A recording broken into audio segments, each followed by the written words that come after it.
6. Today we're going to change course and start a series on Matthew 19. Today we want to do verses 1 to 10. See where that takes us. Now, chapter 19 starts after Matthew 18, which has to do a lot with who is the greatest, how do we resolve conflict in there. And then he repeats some ideas again, which relate to the first part of Matthew 18. We get the parable of the unforgiving servant, and then we go to Matthew 19, which appears to have to do with binding and loosing and gluing and separating and related ideas. So yeah, Matthew 19, making room to be joined together, that's today. Then about suffering the children, the rich young man, the good commandments lacking. We'll spend a whole lesson on existence of essential attributes because that's a difficult verse to understand, and it's often presented in different ways. The rich annoyance of camel eye needles and the division of thrones. Then there's a chapter boundary, and it's not immediately clear, but many of the ideas from chapter 19 and what happened there are in that parable, which can easily be missed. So that's the setup for the next number of weeks. So let's start. And it came to pass that when Jesus had finished these sayings, the ones in Matthew 18, he departed from Galilee and came to the coast of Judea beyond Jordan.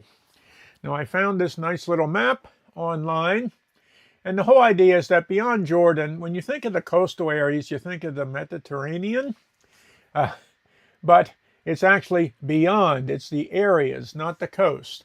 The Middle English word costa meant side or edge of something, a region of land, and then it narrowed the meaning to being near water. The Greek word ouria, from Orion, a bound limit region, is a diminutive of Oros, the bound limit region, while Oros is the mountain hill, mountain chain, or district. That's where we get the idea that when you move the mountains, you're moving the definitions. Some will say, oh, one has a rough, one has a smooth breathing mark. Yeah, that had disappeared a century earlier, but those little notations never disappear, so we have a little play on words there with moving mountains and moving definitions. Verse 2, and great multitudes followed him, and he healed them there. Great just meant many, not great. They weren't great in the sense of being great. Police, city, many. We get that little play on words. And the multitudes was the crowd, the oklos. Multitude, crowd. It appears to be related through the digamma, the Greek letter that disappeared, as to if you say folklos, then you get folk, and we get folk from that, German folk as in Volkswagen. The reason that digamma disappeared is we already had the letter phi, and you didn't need another F sound, so it just disappeared. All of those were good, because when the letters that weren't needed disappeared, it meant it was much easier to learn to read and write Greek if you grew up speaking Greek, since there was you had very few choices for what letters to read and write. Now that word healed is therapevo, wait on, obey, flatter, consult, and at the end, cure and heal. So we have to infer that he actually healed them. We get the inferences from other verses. Therapevo, we get the English word therapy comes from that. Next verse. Pharisees also came unto him, tempting him, and saying, is it lawful to put away his wife for every cause or any cause? I have crossed out the letters in the King James that come from the Textus Receptus, which appear to have been added after considerable study. And over a number of years, it appeared, those were smoothed out. Those were put in to smooth out the literal meaning. But I'm just giving what appears to be the actual words used. The atia is a cause or reason. Aristotle used this word for his four causes or reasons why something might have happened. The interesting word here is the tempt. It's pirazo, examine. When we think of tempt, we think of, oh, someone's going to tempt us with some gold or money or something else. But the word actually meant to examine. So when Jesus is tempted in the wilderness, he's examined by Satan, using things that Jesus should understand, did understand, or might understand, and that's how you examine or tempt someone. It's related to the word piraton, which is pirate, robber. Piratis, pirate, robber. So if you think as tempting as being a pirate, where a pirate will use deception to try to get things rather than force, it will help you remember the Greek word, which is pirazo. In fact, there's a book on Aristotle and false reasoning. What Aristotle wrote is very useful for understanding false reasoning. However, it appears a lot of philosophers don't really understand the deep logic of the false reasoning, so they just kind of skip that. But there is this one book. Schreiber writes, Aristotle distinguishes another type of reasoning called parastic or examinational reasoning. This term is still used in philosophy. Parastic proceeds from some belief of the person being examined. It must be believed by the person being examined, and it need not be an endoxin that it may not be entirely idiosyncratic belief. So when you tempt someone in this Greek sense, you're examining them just like a job interview, but you may be trying to trick them to get them to think or conclude something that isn't true. So false teachers will use this pirazo, this tempting examination, very often. In fact, that's what an interview is. You examine someone about things they know or think they know to find out what they might know for the job you're interviewing them for.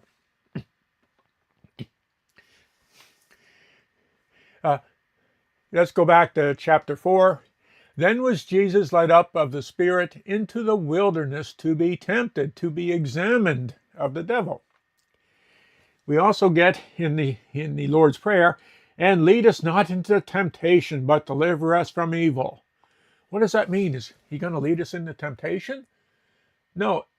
The paraphrase here is, do not be deceived by ideas or beliefs that you already think you understand.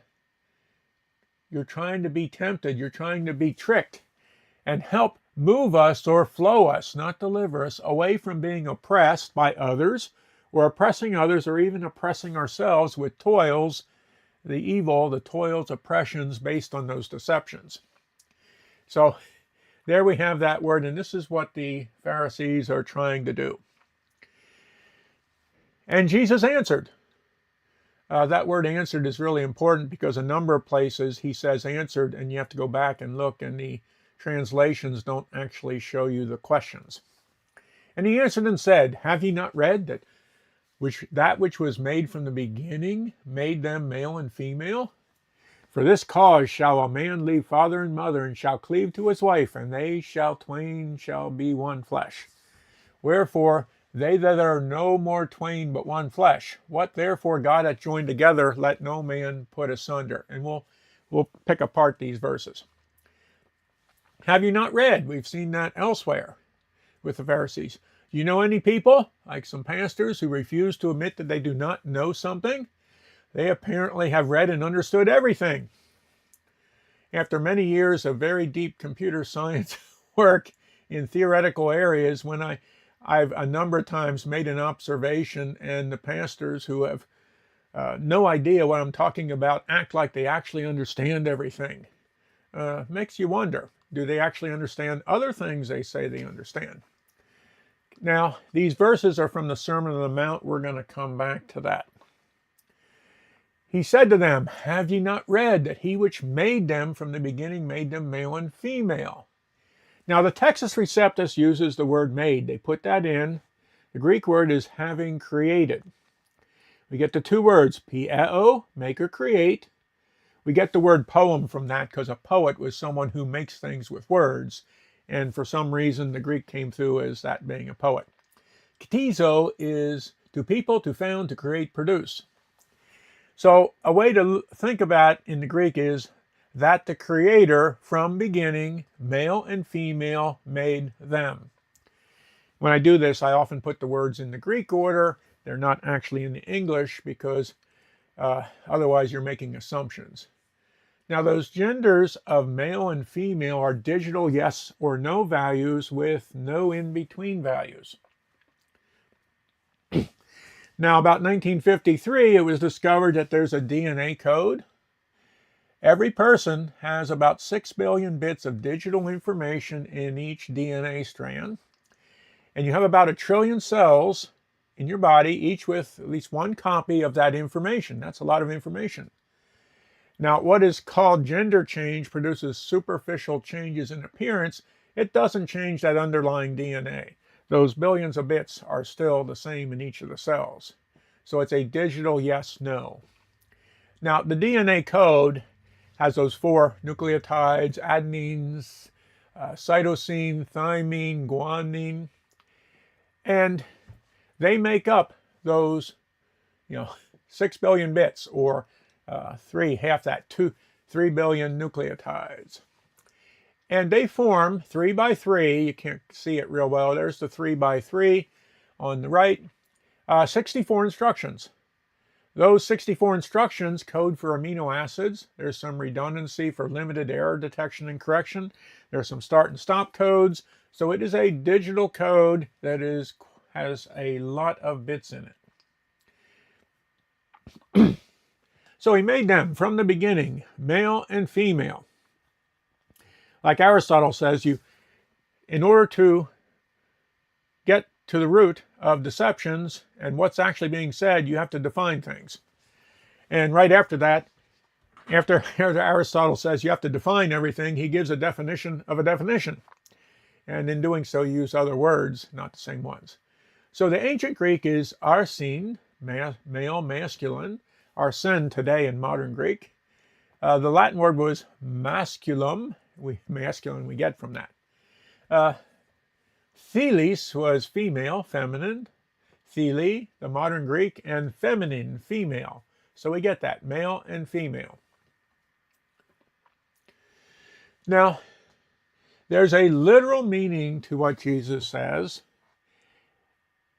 And Jesus usually has secondary and sometimes tertiary and sometimes even more reasons or explanations or meanings in what he says. So you have to look at it very, very carefully what he says. So you need to be very careful not to take the literal analogy too far. I put a little diagram. So Jesus the man is the groom, the male, as the church woman is to the bride, female. So whenever you see Jesus talking about man and woman, male and female, groom and bride, you need to think, how can I have what he says encompass all of these? For example, if the man can put away the woman for any reason, then Jesus, as God, can put away the church and church members for any reason. Well, he's not going to do that for any reason, so you have to look at how he says that, which comes up in the next verse or so. And for this cause, for this reason, shall a man leave father and mother, and shall cleave to his wife, and they two twain shall be one flesh. Now that English word cleave comes from Middle English word cleven, clave or split, but it could mean adhere, cling, or stick fast. That's why you think, oh, cleave means separate, but we're going to cleave together. Well, yeah, it's the Old English word. The Greek word is kola, glue, flour, paste, glue or flour paste. We actually get the word English word protocol, proto meaning first, and kola, proto-ko, meaning first glue. It was the first glue you put on as a protocol as the first thing. Like you could say, it's hard to adhere if you don't have a glue, or you don't have a clue.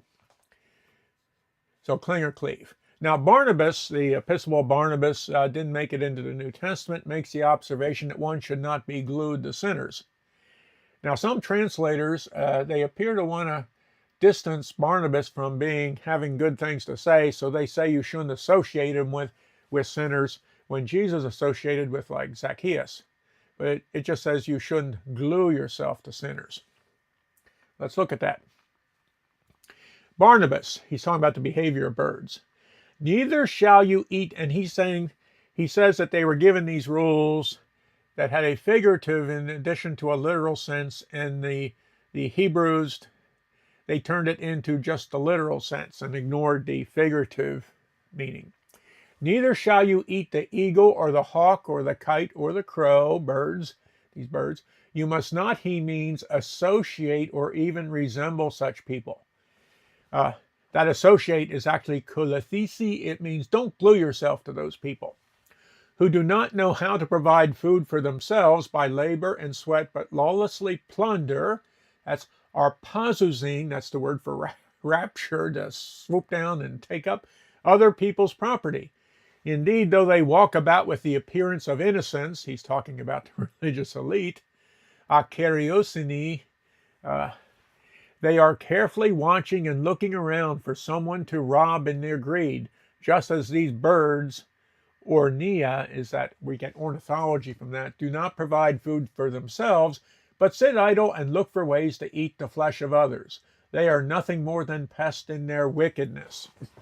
Porneia, the same word Jesus uses for the fornication. The birds, they sit around and they plunder. If you've ever had a blueberry bush, we had one, and my wife said, "Oh, the birds, they're so pretty and they sound so nice." And then they picked my blueberry bush clean of blueberries. That's what the birds are, the false teachers, the birds. They sound so nice, they look so pretty, but they'll pick your bush clean, your berry bush. They'll eat all the food, and you're not supposed to feed them. Don't feed the birds. And this is where Barnabas, he connects these ideas of the birds and some other animals. And once I saw this, I realized, yeah, Jesus does this. He has that right. So whatever else you don't like, he does have that correct. So interestingly, he does connect that. He does it through Psalms 1, for example. Blessed is the man, that is, happy is the one who has not walked in the counsel of the ungodly, has not stood in the way of sinners, has not sat in the seat of evil men. And he associates walking in the counsel of the ungodly, sinning, swimming in sin like fish, he makes the analogy. Then you're standing in the way of sinners. You condone things like pigs, and the pigs end up working for the birds. And you're sitting in the seat of scornful. You participate like the birds. So he makes those connections. And once I saw that, yeah, and I looked through what Jesus does, and every place he uses birds, he uses in the bad sense of the false leader who misleads you and just eats all the fruit. So that's where we get that. Okay, wherefore, they are no more twain but one flesh. Now he says they, you have to assume, oh, it's the man and woman, but might want to make other connections there. What therefore God has joined together, let not man put asunder, or divide, or separate, or distinguish. They become one flesh. And here we have to keep that idea of the bride and the groom, the church and Jesus, and so forth. So that horizo, separate. And it's related to another word coming up for next week. Senevgnimi is to put together, to join, like two joints in a pipe, connecting them together. It's only used two places in the Greek New Testament in the same type of verse. The next one is horizo. It's related to the word for horizon and divide. It has to do with separate and so forth. Again, this appears a number of times. This particular word, again, in the same verse, 2 times. it has the word ritza, which is root, in the middle, as just a coincidence. We're going to get to a related word, horeho, which is same thing, but it actually means give way, make room for, make space. One is divide, the other is make space, and they're all related to dividing and making a space for room. And we'll get more into that next time. Like the social distancing, make space, make room, give way. The Australian give way sign and our yield sign. Let no man put asunder. Now, what man or bird, false leader, would try to separate a woman or wife from her man or husband? What man or bird would try to separate the bride or church from her groom or Jesus? So when you look at this separation, if you're only thinking a man and woman and getting married, literally, you're missing part of the meaning. And that's why some of these pronouns are used and some are left out for you to infer because there are multiple meanings. Yeah, and so that word for asunder, horisa, actually has the word for mountain kind of hidden in it, and the word for root. It's not clear if those are important. But that sheep going on the mountain, or the definition to be great, was in a subject of the previous chapter. Now we get these similar ideas coming throughout. There's a similar idea of joining together, gluing together, binding together, receiving or accepting Jesus as a little one and being part of you. That was in the last chapter too. The opposite idea is that of separating, often translated as judge through the Latin, loosing, cutting off, or plucking out. So we'll look at a few of those in a few verses. So they say to him, why did Moses then command to give a writing of divorcement and to put away?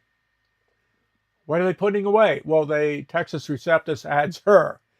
But Jesus appears to leave out that, so you can infer the her literally, but the ambiguity is needed to open up additional meanings. Has a discussion. What might be put away that might not include the literal woman or wife? Second one, might it be possible then for the religious establishment to, in effect, create their own writing or divorcement from Jesus or God? So you have to look very carefully at what words are included and what aren't. To see some of that, we'll go back to the Sermon on the Mount in a minute. And he said to them, Moses, because of the hardness of your hearts, allowed you to put away your women, your wives. But from the beginning it was not so.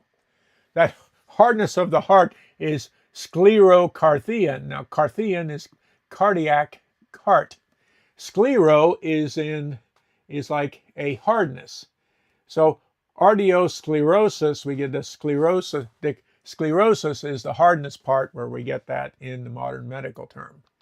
Now, euneca is woman, and in context, the wife.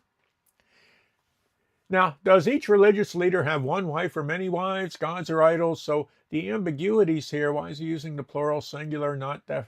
So you have multiple meanings. Yeah.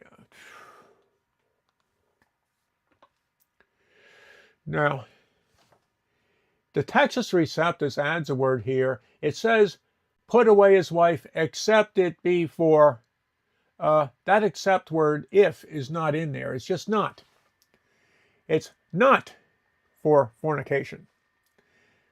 So this is a case, and it happens a lot, where the Textus Receptus adds words or omits words, and they mess up the models. Now, why is this only one direction? The woman putting away the wife. What about the wife putting away the, is this sexist? Is this, why are we, well, can the religious establishment commit fornication and commit adultery and in effect marry another? Have they then in effect written their own writing of divorcement? Yeah, so we get that. Let's look at, in this case, go back to the Sermon on the Mount. Ye have heard that it was said, thou shalt not commit adultery. Jesus sets these up. In In many cases, they're like distractors. They're getting you on the wrong track if you don't think it kind of narrows your track. You need to think a little more broadly. But I say unto you, whosoever looketh on a woman to lust after her hath committed adultery with her already in his heart. And you've probably heard sermons on this. What's the penalty for looking? What's the penalty for thinking? Why is this one direction, just a man with a woman? Can the woman entice the man? We only have half the part here. What's going on? Your little kids say, he's looking at me. Right? You get those. Now, the first part here is what I call passive adultery. You're just looking. Who's looking? The man is looking at the woman, coveting, desiring, and lusting in his mind, in his heart. Can't the woman do that? The woman's married? Okay. What if we have the pigs who work for the birds, and they're coveting and lusting after the bride of church, the sheep? They want them. They haven't done anything yet. So now they could be men or women looking at the church, which is men or women. So now we've eliminated the either male or female, but we have the same idea. Now, what's the penalty for being angry with the brother? Going back in the Sermon on the Mount. It's hard to make a penalty for something that hasn't actually happened. The problem is that passive adultery with high probability can move to active adultery, and it can also make it more probable you'll go to that active adultery. Plus, if it obsesses you, you're spending too much time doing that when you could be doing other things. And that's why we have the follow-on verses. And if thy right eye offend thee, pluck it out and cast it from thee. It is profitable for thee that one of thy members should perish, and not the whole body should be cast into hell. And here I've heard many parents say, oh, I don't think you should cut off your right arm or your eye. In fact, if you're sinning and you cut off your eye, you can still sin by thinking about it and doing it. So it's not going to help. And the right eye is the thexios, which is a play on words with but a shadow of. The offend is to entrap you. Now we said, doesn't the eye represent the bird, the leader, the false leader? If but a shadow of a false leader attempts to entrap you, pluck it out, cast it from thee. In other words, you need to block it out. What happens if someone tries to do adultery and you're a sheep, you're a woman? You have two choices. You can either accept it or reject it. In this case, you're going to pluck it out. You're going to reject it. The pigs, the birds that are trying to entrap the church, the members, you block it out. And that's far more general than just the man and the woman. Otherwise, the whole thing whole body. The same verse. The analogy is the eye is the leader. Jesus is the true head. You want only one eye. That's later in the sermon, Jesus. But if you have another eye, that's the bird. And it's the one is trying to entrap everyone or entrap people for their own benefit. The hand is the pig.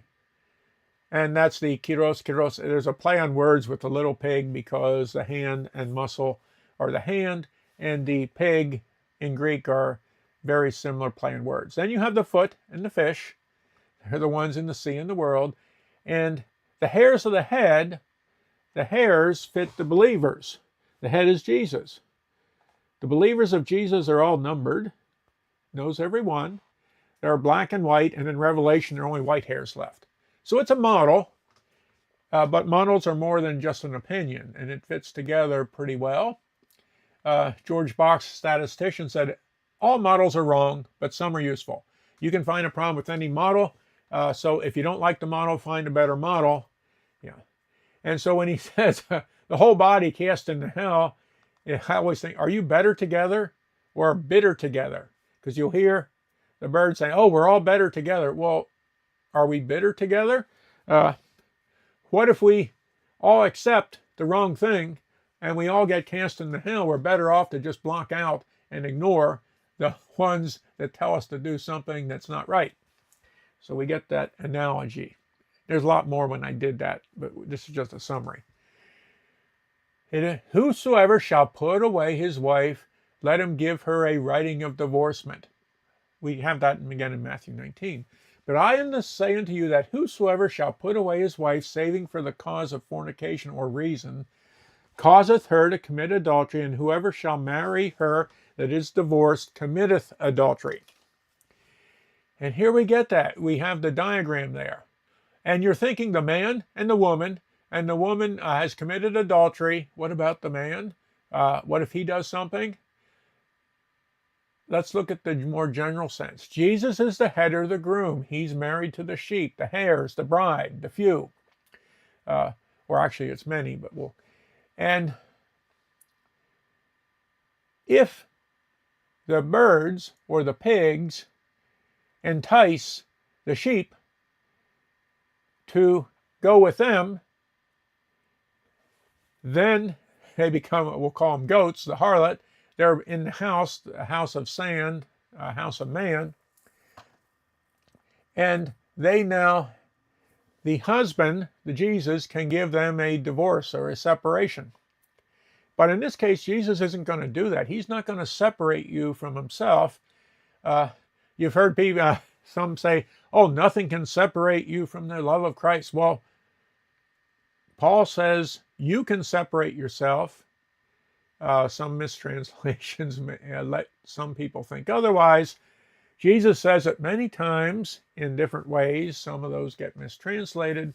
In other words, if the birds do this, the religious establishment, and they deceive people and get them to commit this fornication with them, they've essentially written their own letter of divorcement. So they have actually separated themselves. So don't go cutting off your hands or plucking out your eyes.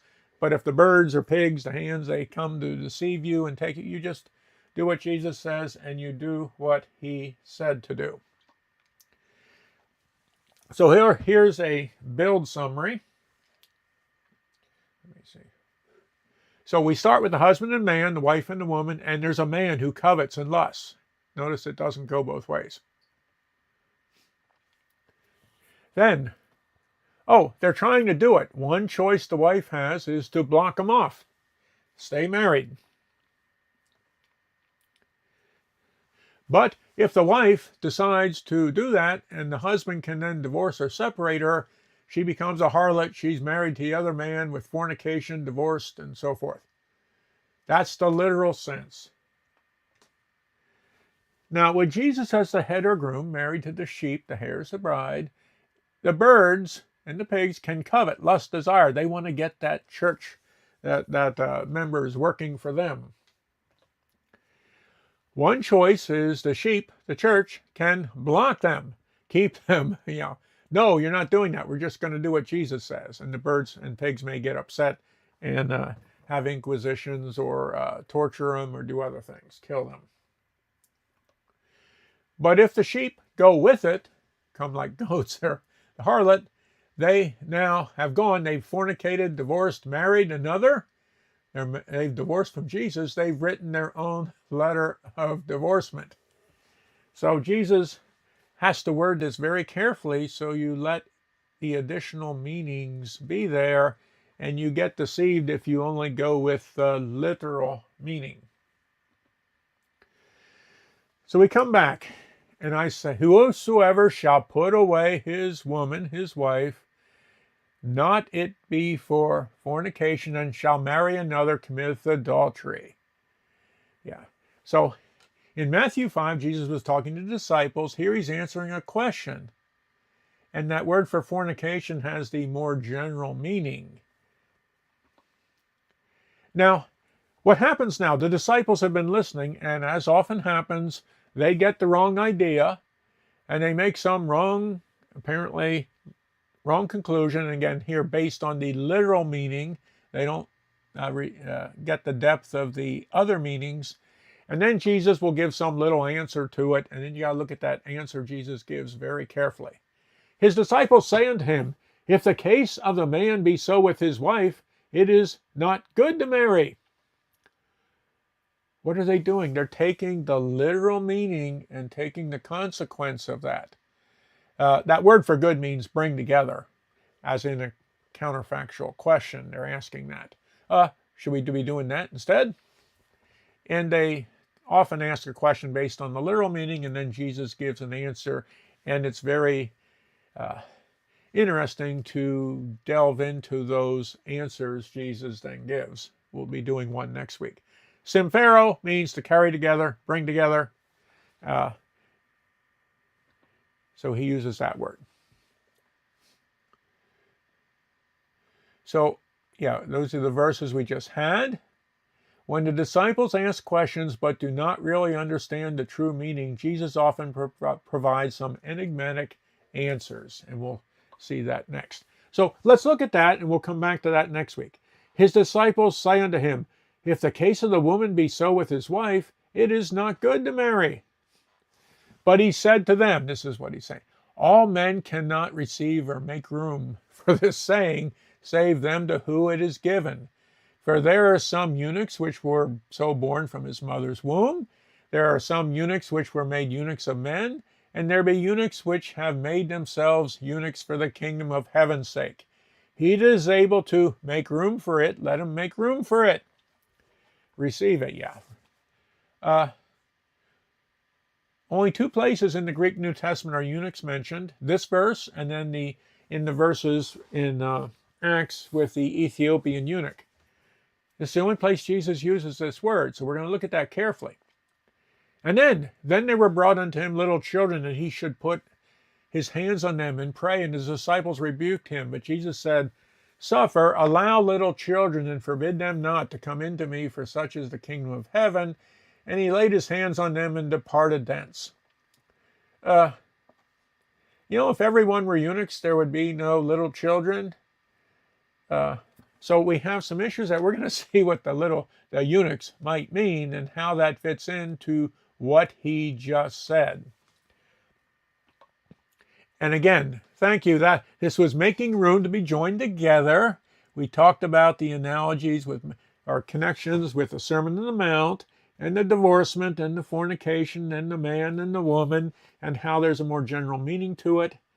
And next week, then we'll look at those eunuchs and the suffering the little children or allowing them, and now how that fits into what we just saw.